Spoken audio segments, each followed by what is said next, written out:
بعد انتظار طويل جدا، بعد 4 عقود كاملة من الغياب، أخيراً أسود الرافدين يرجعون من جديد للساحة العالمية. هذه قصة تاريخية عن الإصرار والعزيمة وتحقيق حلم جيل كامل. 40. خلونا نتوقف عند هذا الرقم لحظة. 40 سنة. هذه مو بس مدة زمنية، هذا عمر جيل كامل كبر وهو ينتظر يشوف منتخبه الوطني مرة ثانية في أكبر حدث كروي في العالم. رحلة كانت طويلة وشاقة، بس الحمد لله نهايتها كانت سعيدة. نعم، الخبر اللي انتظروا الملايين صار حقيقة. المنتخب العراقي لكرة القدم حجز مكانه بشكل رسمي في نهائيات كأس العالم 2026. إنجاز هائل رجع البسمة والفخر لقلوب كل العراقيين. طيب، كيف تحقق هذا الحلم؟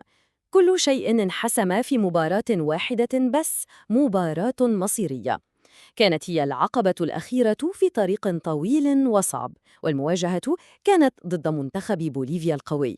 المباراة هذه كانت ضمن الملحق العالمي الفاصل، يعني الفرصة الأخيرة حرفياً، ما في مجال التعويض، يا فوز وتأهل يا خسارة ورجعة للبيت وانتظار سنوات تانية.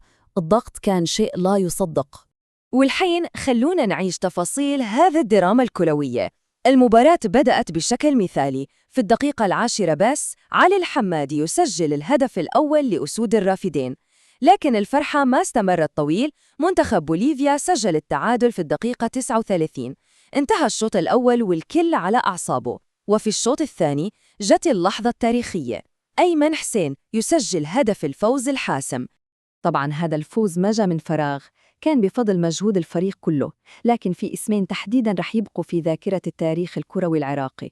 خلونا نسلط الضوء على أبطال هاي الليلة. البطل الأول هو علي الحمادي. هدفه المبكر ما كان مجرد تقدم بالنتيجة وبس، لا، كان هو الشرارة اللي ولعت الثقة والحماس بالفريق كله.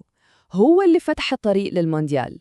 والبطل الثاني صاحب اللمسة الأخيرة هو أيمن حسين.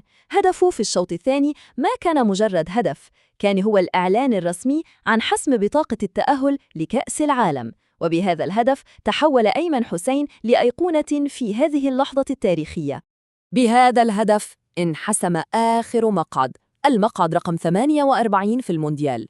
الموضوع ما كان مجرد فوز، كان هو شرارة انطلاق احتفالات وفرحة ضخمة في كل مكان، احتفال بإنجاز جيل كامل كان ينتظره. طيب، بعد الاحتفال بالتأهل، الحين لازم نركز على المستقبل. المهمة ما انتهت، بالعكس، التحدي الأكبر تو بيبدأ في البطولة اللي رح تكون في أمريكا وكندا والمكسيك. صحيح، العراق كان الفريق رقم 48، آخر فريق يكمل قائمة المنتخبات المشاركة، وهذا معناه أن كل أنظار العالم الكروي كانت مركزة على هذه المباراة. الكل كان يستنى يعرف مين هو آخر الواصلين للبطولة العالمية. لكن القرعة ما كانت سهلة أبداً.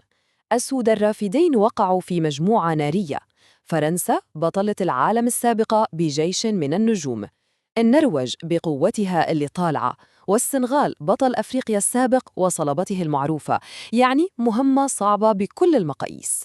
وهنا نوصل للسؤال الأهم.